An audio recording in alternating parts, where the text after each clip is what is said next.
Hello, dear students.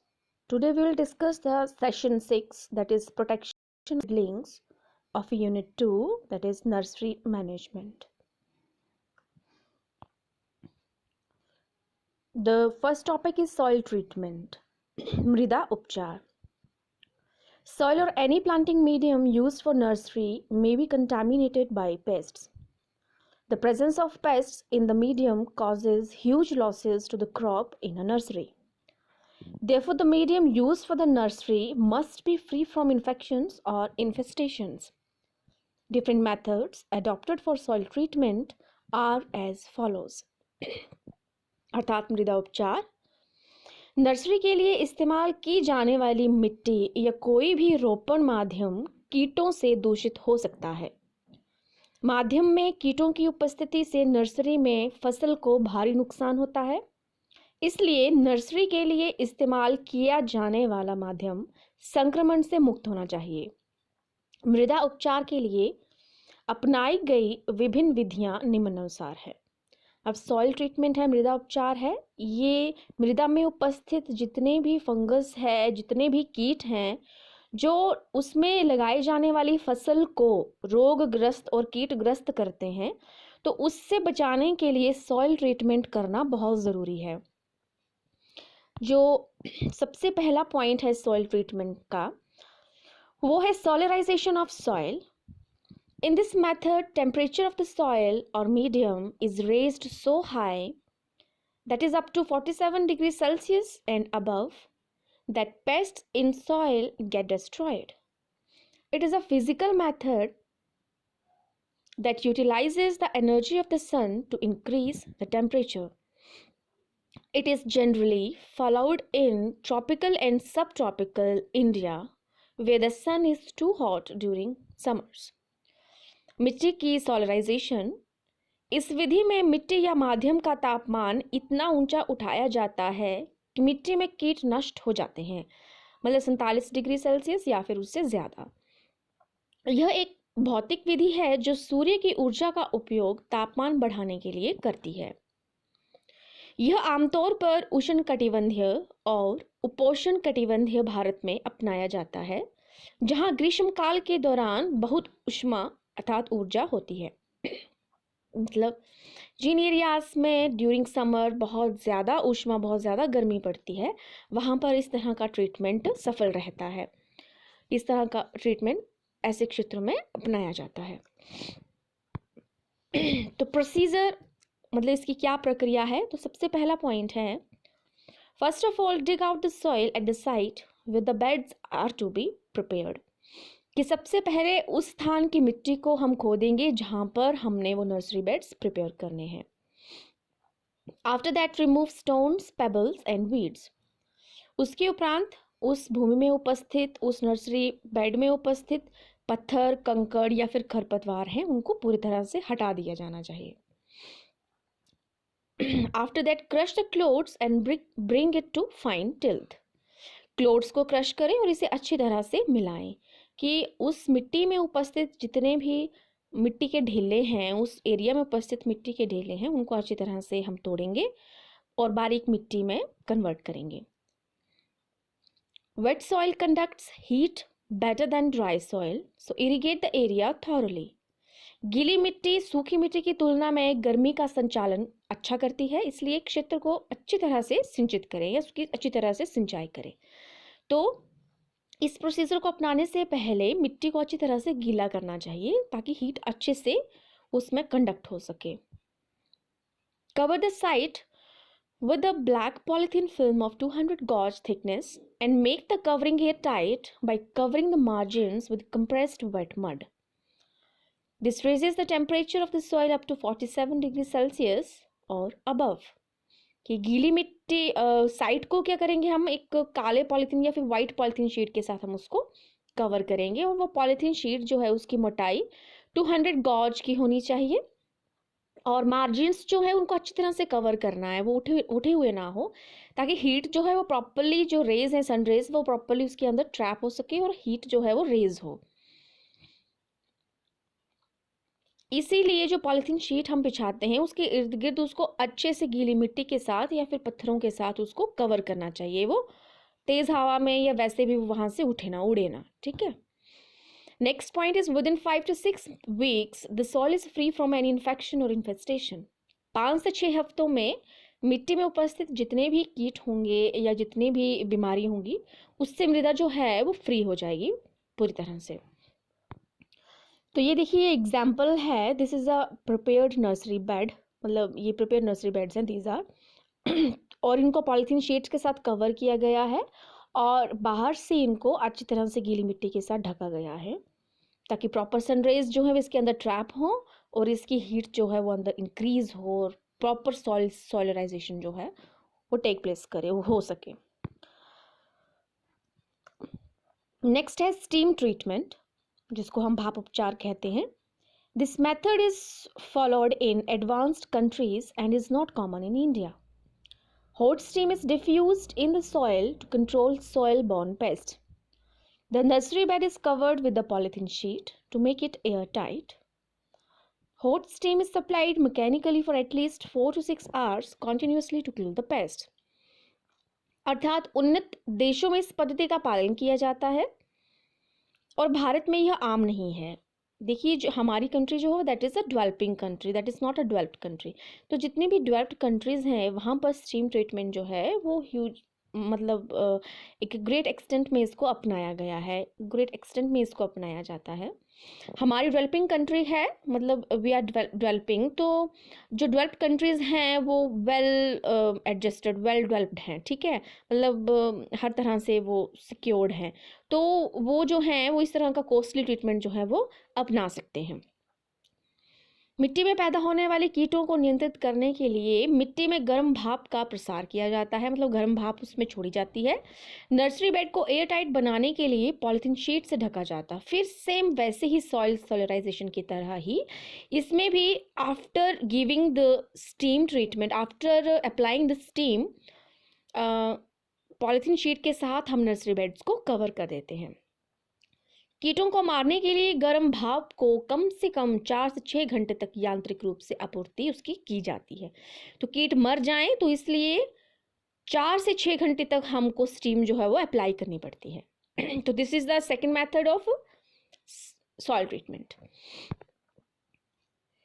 Next one is, third one is the chemical treatment, means रासायनिक उपचार, जिसमें सबसे पहले हम फॉर्मेलिन के बारे में पढ़ेंगे।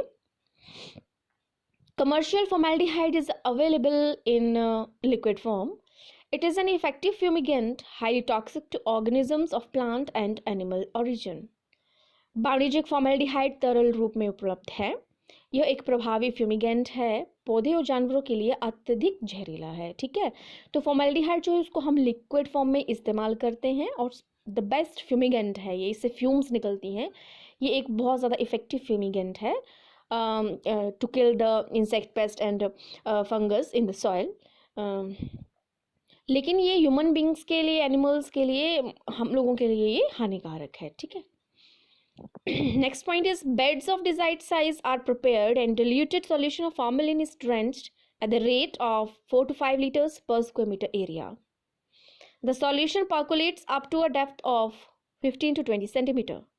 मीन्स वांछित आकार के बेड तैयार किए जाते हैं और फॉर्मेलिन का पतला घोल 4 से 5 लीटर प्रति वर्ग मीटर क्षेत्र की दर से ये दिया जाता है। मीन्स 4 से 5 लीटर जो फॉर्मेलिन सॉल्यूशन है उसको प्रति वर्ग मीटर क्षेत्र में डाला जाता है। घोल 15 से 20 सेंटीमीटर की गहराई तक फैलता है, जिसके कारण क्या होगा, वो जो घोल होता है वो 15 से 20 सेंटीमीटर डीप जो है वो सॉइल के अंदर चला जाता है। Next one is, the poisonous fumes penetrate the soil and make it germ-free. The emitting fumes can be retained at the site for 48 hours by covering the treated area with a thick polythene sheet.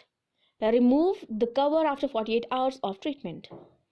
Means जहरीले धुएं मिट्टी में प्रवेश करते हैं और इसे रोगाणु मुक्त बनाते हैं, ठीक है। वो फ्यूम्स जो हैं वो उसको रोगाणु मुक्त बना देंगी मिट्टी को। उपचारित क्षेत्र को एक मोटी पॉलीथीन शीट से ढंक कर उत्सर्जक धुएं को 48 घंटे तक साइट पर रखा जा सकता है।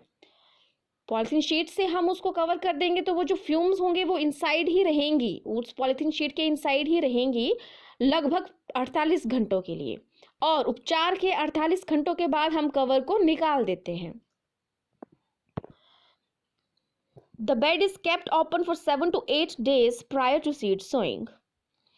Gloves, mask and goggles must be worn by applicator to avoid direct contact with fumes. बीज बोने से पहले नर्सरी बेड को 7 से 8 दिनों के लिए खुला रखा जाता है। फिर जब हम बीज को बोएंगे तो उससे पहले क्या करेंगे कि 7 से 8 दिनों के लिए उस क्षेत्र को हम थोड़ा खुला रखेंगे। मतलब एकदम से ट्रीटमेंट के बाद हम सोइंग नहीं करेंगे।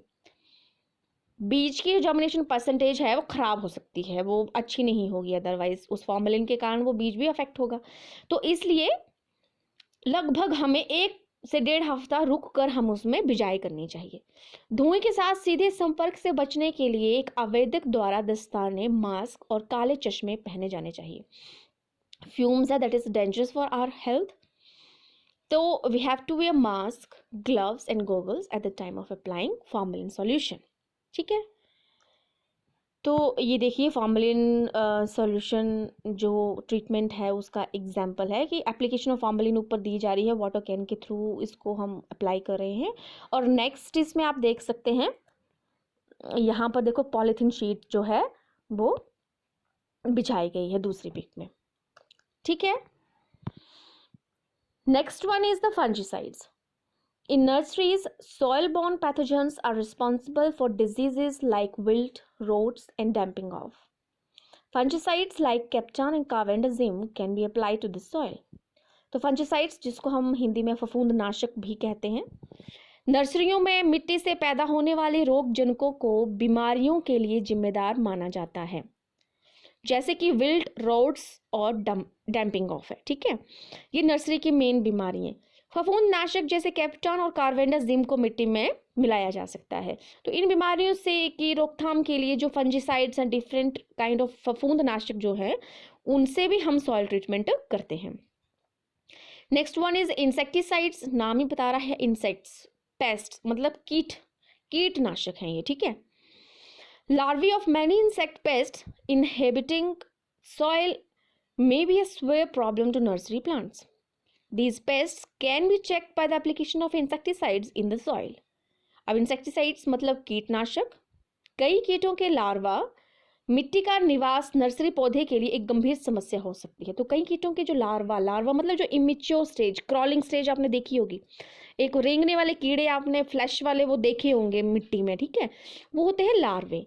तो इमेच्योर स्टेज होती है ये कीटों की, तो वो आपने देखे होंगे। तो वो क्या है, वो मिट्टी में रेजिडेंस बना लेते हैं, अपना घर बना लेते हैं, मतलब मिट्टी में रहते हैं, वो ड्वेलर्स होते हैं। उनको किल करना ज़रूरी होता है क्योंकि वो आने वाली फसल के लिए नुकसानदायक होते हैं। तो मिट्टी में कीटनाशकों के आवेदन से इन कीटों को रोका जा सकता है। इसलिए इंसेक्टिसाइड्स की एप्लीकेशन से हम इन कीटों को रोकथाम इनकी कर सकते हैं। जैसे बेसिकली टर्माइट्स की रोकथाम के लिए क्लोरपाइरीफॉस नामक एक दवाई होती है, उसको हम मिट्टी में अप्लाई करते हैं।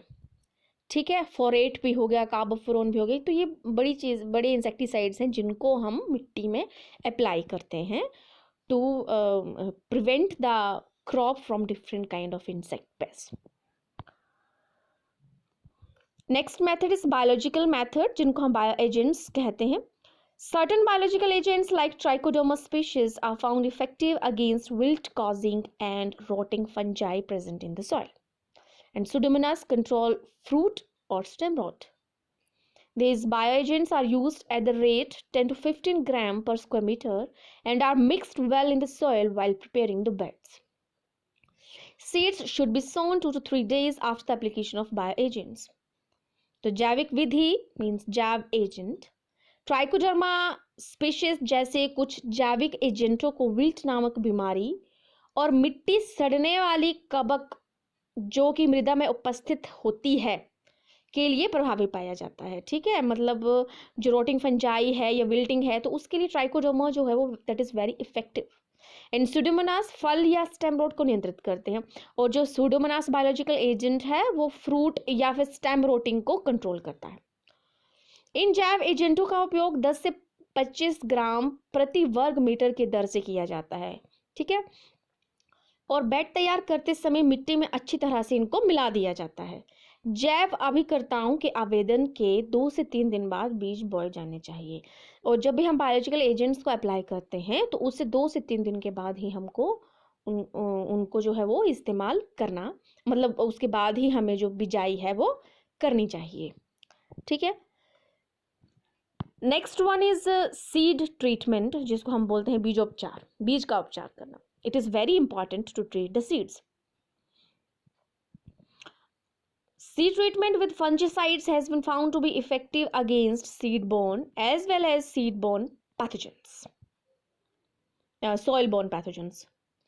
Fungicides such as Vavistin or Thirum are applied at the rate of 2.5 to 3 gram per kg seed, not only to prevent soil-borne infections, but also to provide protection against soil-borne seed-borne infections, but also to provide protection against soil-borne infections.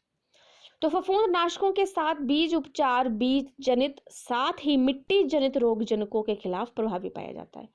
मतलब बीजों से उत्पन्न होने वाली बीमारियां और मिट्टी से उत्पन्न होने वाली बीमारियां दोनों के लिए फफूंदनाशकों से उपचार करना बहुत जरूरी है, प्रभावी है, ये इफेक्टिव है। फंजिसाइड जैसे कि बेविस्टिन या थिरम जो है उनका 2.5 से 3 ग्राम प्रति किलोग्राम बीज की दर से इस्तेमाल किया जाता है, न केवल बीज से पैदा होने वाले संक्रमणों को रोकने के लिए बल्कि मिट्टी में उपस्थित संक्रमण को रोकने के लिए भी हम फफूंदनाशकों का इस्तेमाल करते हैं। ठीक है, तो this is a seed treatment. बीज का उपचार किया जाता है बीज के द्वारा उत्पन्न होने वाले बीमारियों या कीटों की रोकथाम के लिए, और भूमि में अगर उपस्थित है तो वो बीज में लगेगा, अगर बीज की हमने पहले से ट्रीटमेंट किया हुआ है तो वो उसको अफेक्ट नहीं करेगा, इसीलिए बीज उपचार जो है वो ज़रूरी है। तो ये देखिए, ये है एक तरफ कवकनाशी मतलब फंजिसाइड्स के साथ हम बीज का ट्रीटमेंट कर रहे हैं, और एक तरफ कीटनाशी मीन्स इंसेक्टिसाइड्स के साथ हम इनका सीड्स का जो है वो ट्रीटमेंट कर रहे हैं। तो बीज उपचार करो, अधिक उपज पाओ। अब डियर स्टूडेंट्स, ये थे आज के टॉपिक्स। ठीक है, प्रोटेक्शन ऑफ सीडलिंग्स, तो इसमें हमने डिफरेंट टाइप ऑफ ट्रीटमेंट्स के बारे में पढ़ा है, सॉइल ट्रीटमेंट और सीड ट्रीटमेंट के बारे में पढ़ा है। तो नेक्स्ट सेशन में हम क्या पढ़ेंगे, that is methods of seed sowing and planting material, कि विभिन्न प्रकार के जो बुआई के तरीके हैं, ठीक है, उनके बारे में हम अपनी नेक्स्ट प्रेजेंटेशन में पढ़ेंगे। Thank you dear students, I hope आपको ये प्रेजेंटेशन पसंद आई होगी।